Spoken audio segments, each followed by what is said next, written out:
yung sinabi mo? Hindi ka pumapatol sa mga tulad ko? Sir, tingnan niyo naman ako. Tingnan niyo yung itsura ko. Hindi tayo talo. Hindi talo, bakit? Ha? Bakit? Lalaki ka ba? Ha? Sir, tama na. Oh, Sir, ano ba? bakit na? Ano ka ba dito? Boy? Ha? Tanggalin mo nga yung sombrero mo. Ano mo, nakakasiwa eh. Ganda ka eh. Hoy! Ano yan? Anong meron dito? Wala. Nagkakatuwaan lang kami nitong boy mo. Sir, binabastos ako nito eh. Binabastos ka, eh bisita ko yan. Pagbigyan mo! Oy Brad, galingan mo. Taas lang ako ah. Sir! Sir, ano ba? Ah! Pagbigyan mo lang ako. Ay! Malabang ka pa, ha? Halika dito. Dito. Halika dito. Ha? Ganun mo naman. Tama na, sir! Ano Ano ba? tama na? Ang kulit mo ha. Sinabi na huwag ka na kulit mo.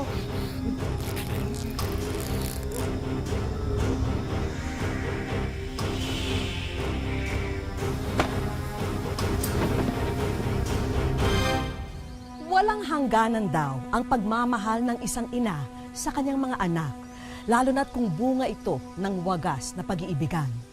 Ngunit biyaya rin kayang maituturing kung sila'y mga alaala ng isang masakit na karanasan?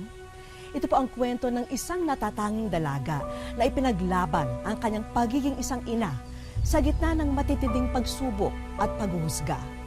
Magandang hapon po, ito po ang wish ko lang. Ha? Huwag ka magpahalata na, kasi ako ingat na. Ako din. Alam mo lang.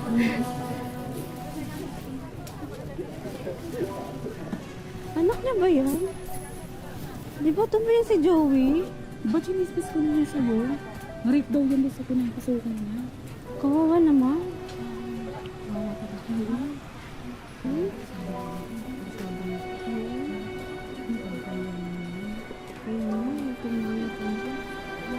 Ano nga? Umalit, alis na tayo.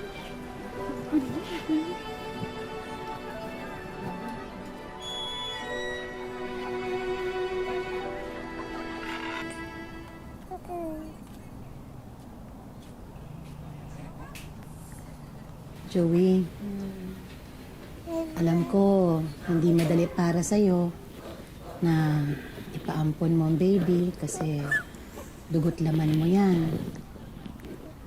Pero isipin mo na lang, magiging magandang kinabukasan niya. Tsaka, alam mo naman na wala talaga tayong matinong trabaho, di ba? Paano kung magkasakit na naman siya, eh humihingi lang tayo sa kuya mo. Saan tayo kukuha ng pantustos sa ospital, di ba?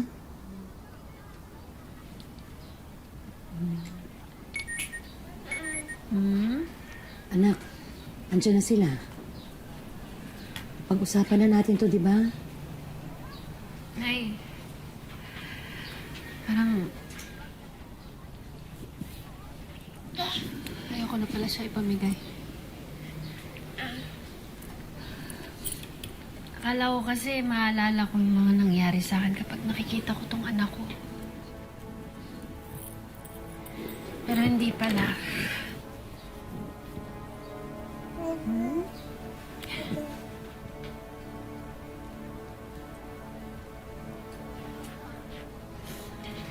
Ayoko na ipamigay, Nay.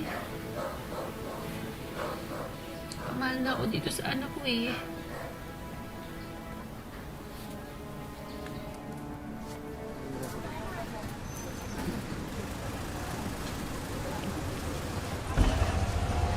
Pwede po magtanong?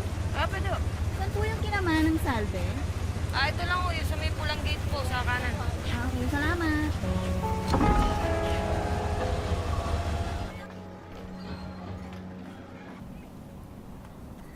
Kakayod ako.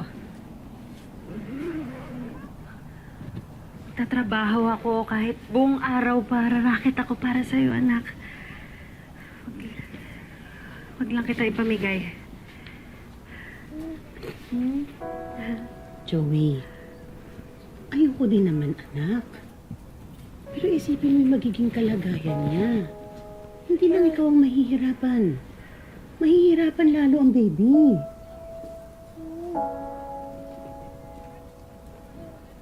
Ayoko. Sakit lang to kaya ko. Kain ka lang, ha? Kain ka lang.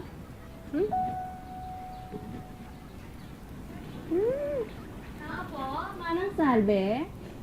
Joey, nandiyan na si Joey. Ayusin mo sarili mo. Ayusin mo sarili mo.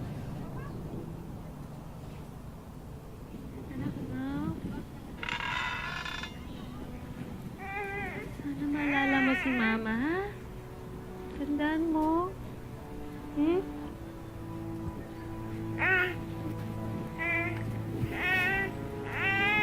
Anak, mahal na mahal ka ni Mama, ha? Sana maalala mo pa rin ako kahit alam ko hindi na tayo magkikita, ha, anak? Ha? Ha? Pasok po kayo. Joey. Anak, si Mr. and Mrs. Reyes. Sir, ito po yung gamit mo.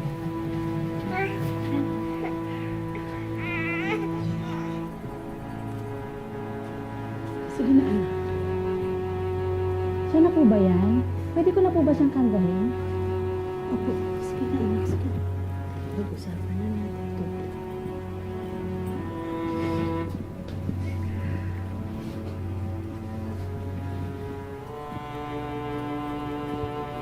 Alagaan niyo po ito, ha? Mahal na mahal ko po ito, anak ko. Ha? Huwag mo kalimutan si Mama, ha? Ha? Mrs. Reyes, sige po, magtawagan na lang po tayo. Mauna na ka pa. Sige na. Sige po, Manang Salve. Tatawagan na lang po namin kayo, ha? Saglit lang. Sige po. Saglit lang. Anak! Anak! Huwag mo kalimutan si Mama. Mahal na mahal ka si Mama. Tama na, anak. Tama na.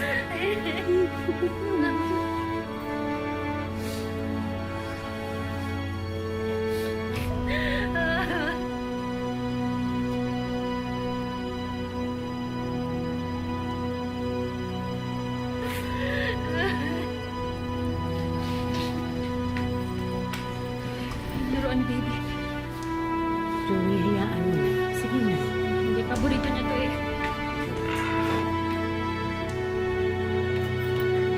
Teka! Naiwanan ko eh! Paborito niya to. Hoy, teka!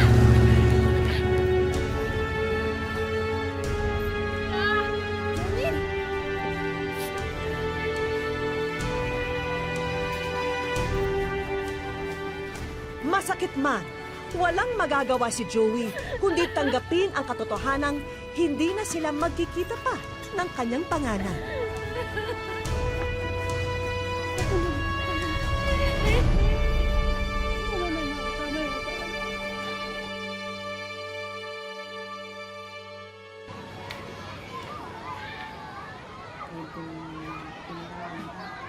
Ito po yung itinerary nila.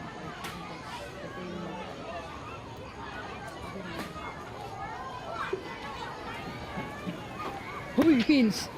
Ano na? Tayo binayaran dito para magmukmuk ka, ah. Namimiss ko lang yung anak ko. Siguro mga ganong kalaki na yun. Akala ko ba matapang ka? Akala ko ba siga ka? Eh, Diyos ka rin, eh. Uy, ano ka ba? Nakita mo nang nalulungkot yung tao. Talagang ganyan ang mararamdaman niya. Anak niya yun eh. Alam mo, parang hindi ka puro problema ang inisip mo. Sumama ka sa akin mamaya. Relax ka naman. Sana naman. Alam mo, BI ka talaga, Pao eh. Kung ako sa'yo, umuwi ka na lang. Magligpit na tayo para makasama ka.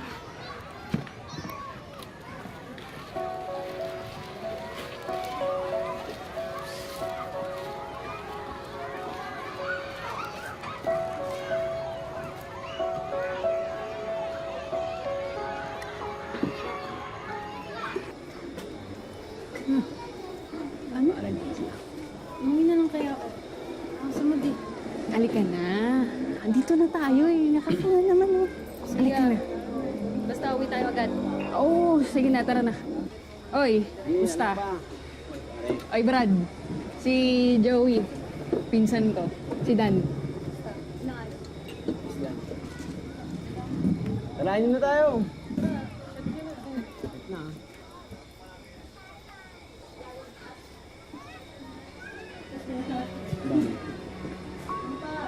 Game ba yan? Oo, bahala sa'yo. Pero ano, trip mo ba?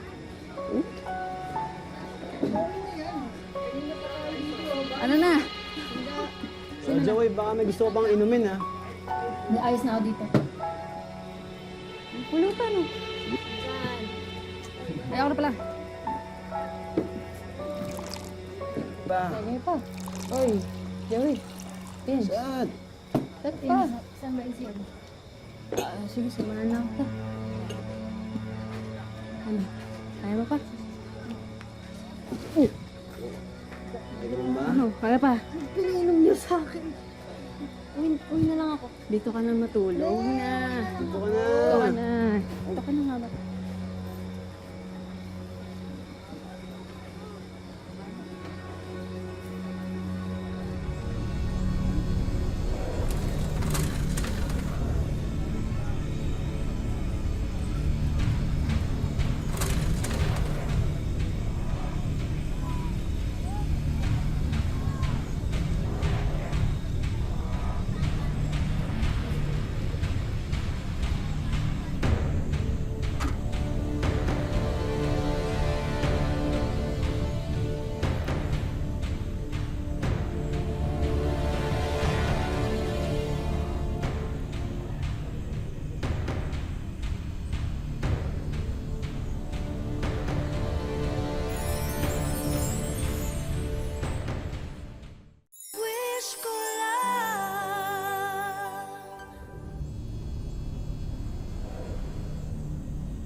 Ano ba? Ano ba, Pao? Naturingan kitang pinsan, tapos lolokohan niyo ako, gagaguhan niyo ako ganito, ha? Ha? Ano yan? Alam mo naman kung sino ka makapagsalita? Eh, di ba sanay ka naman na, di ba? Hayop ka! Di ba? O, ito. Pera! Para tumigil ka rin kasi ang dami mo saksak! Ano? Bayaran ba ako? Ha? Ano ba? Ha? Walang yakan na ano ka!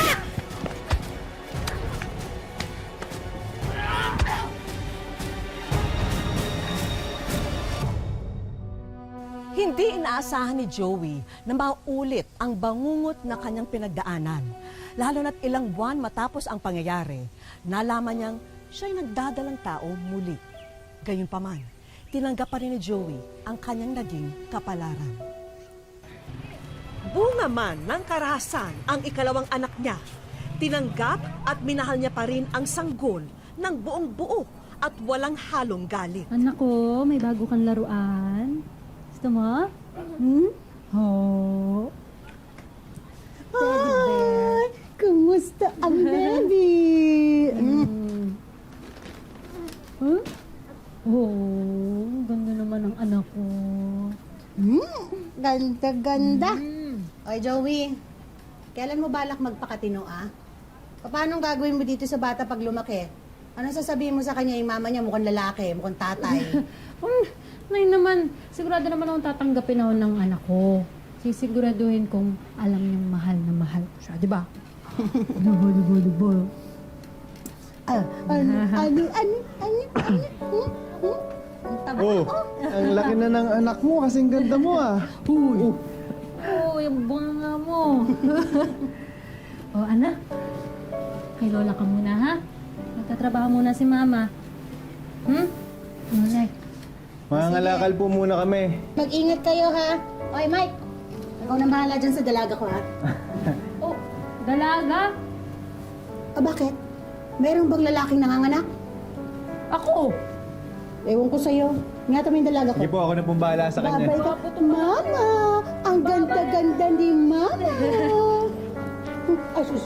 Ay, sige. Ay, pabuti. Play. Ay.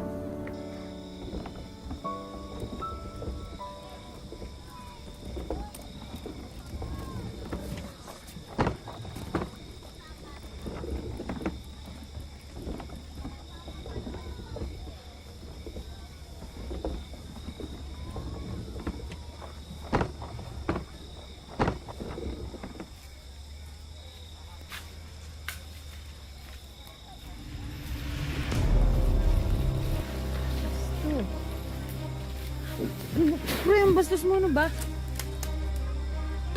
Alam ko naman na gusto mo eh. Ano ba pinagsasasabi mo? Na gusto mo.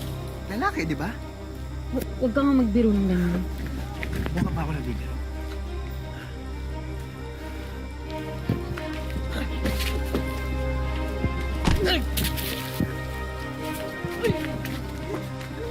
Bitawan mo ako!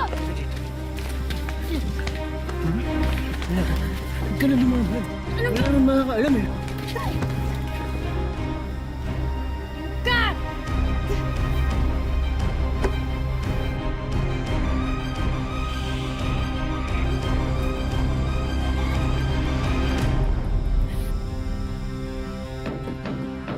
Dali. Ay! Ano nangyari kay Joey? Ha? Joey! Tulong! Mga kapitbahay! Tulungan niyo po kami! Joey! Tulong po! Tulong!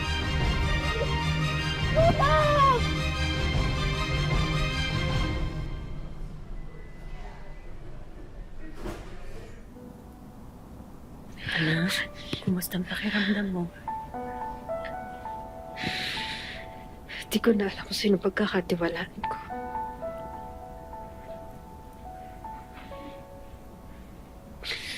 Sarili kong pinsan. Pati mga kaibigan ko, pinaglololoko ako.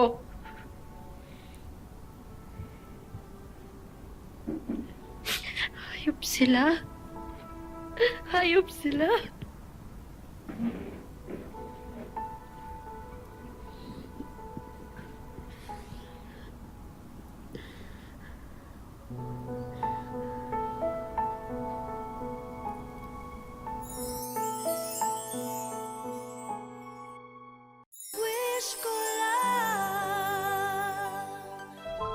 Pinilit ni Joey na ibalik sa normal ang kanyang buhay kahit na dala-dala pa rin ang sugat na kanyang naranasan.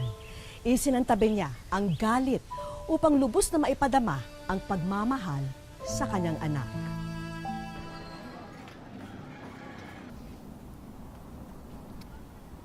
Sa ikatlong pagkakataon, muling nabuntis si Joey. Anak, sana wag mong isisi sa anak mo ang mga nangyari sa'yo, ha? Alam ko yan, Nay. Demonyo man ang mga tatay nila. Pero para sa akin, mga anghel tong mga anak ko. Wala silang kasalanan.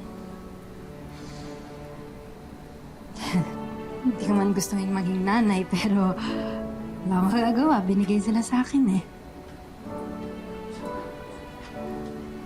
At kahit hindi man nila ako tanggapin,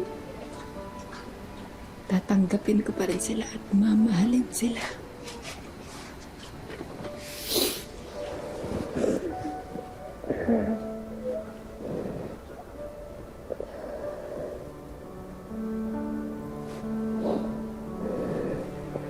Basta, anak.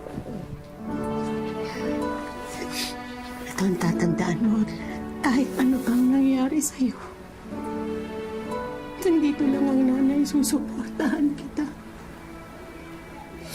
Tsaka baka nakakalimutan ni mahal na mahal ka ng nanay.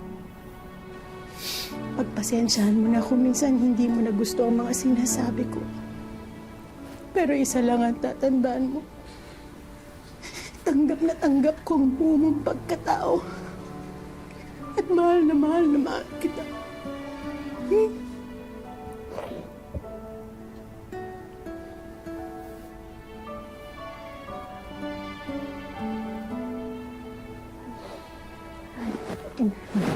Sige, tama na. Bawal mag-uwiat ang baby. Matulog yan ng dire-diretso, ha? Magpahinga ka na din, ha?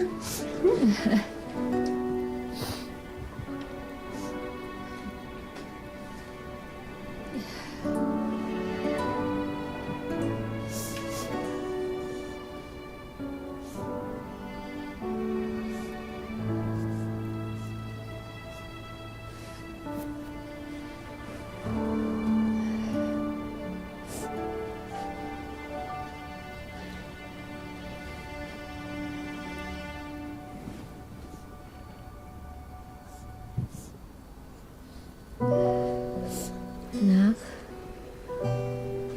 hindi man katulad si mama ng ibang nanay dyan.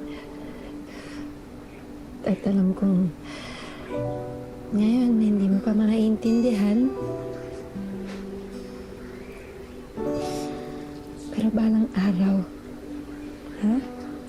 Sana maintindihan mo, maintindihan niyo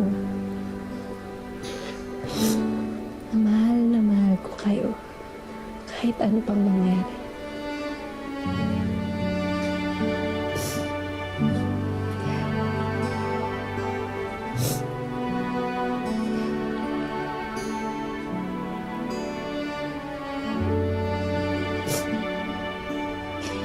Kahit tawagin niyo pa akong papa o mama, wala akong pakialam. Basta mahal na mahal ko kayo.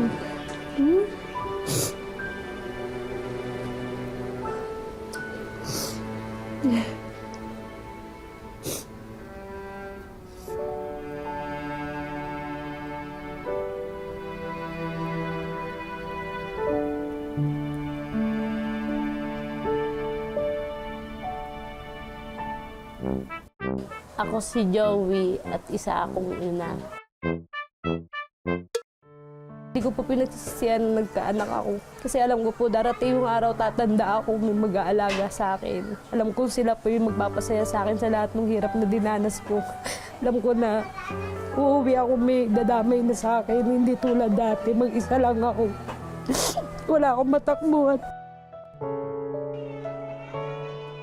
Sinadya naming baguhin ang pangalan at itago ang pagkakakilanlan ng mag-iina sa kwento. Sa kabila ng malalaking ngiti sa mukha ni Joey tuwing nakabihis payaso, ay ang kalungkutang itinatago niya sa makapal na kolorete sa kanyang mukha. Mag-isang itinataguyod ni Joey ang pangalawang anak na si Jenny at bunso na si John na bunga rin ng pananamantala sa kanya noon. Sakit kasi nakikita mo yung anak mo na walang-wala. Hindi mo maibigay kahit pag manghihingi sila ng pera, hindi mo maibigay yung dapat mong ibigay. Mga anak, ano man na mangyari, ano man maging kalabasan, lumaki kayo, nandito lang ako. Hindi ko kayo pababayaan. Hindi ko kayo iiwan kahit hindi ko na kaya. Dagdag pa rito ang mga taong mapanghusga sa buhay ni Joey. Sakit kasi naranasan ko po kasi dumadaan, lumalakad ako, nakayuko na lang ako sa sobrang hiya. Si Jenny, grade 5 na sa darating na pasukan at naiintindihan na niya ang kanilang sitwasyon. Mama, pwede ko ba makita si Papa? Isang beses ko lang po siya nakita eh. Mama, mahal na mahal po kita. Nag-aaral po ako ng mabuti. Babangon ko po sila sa hirap.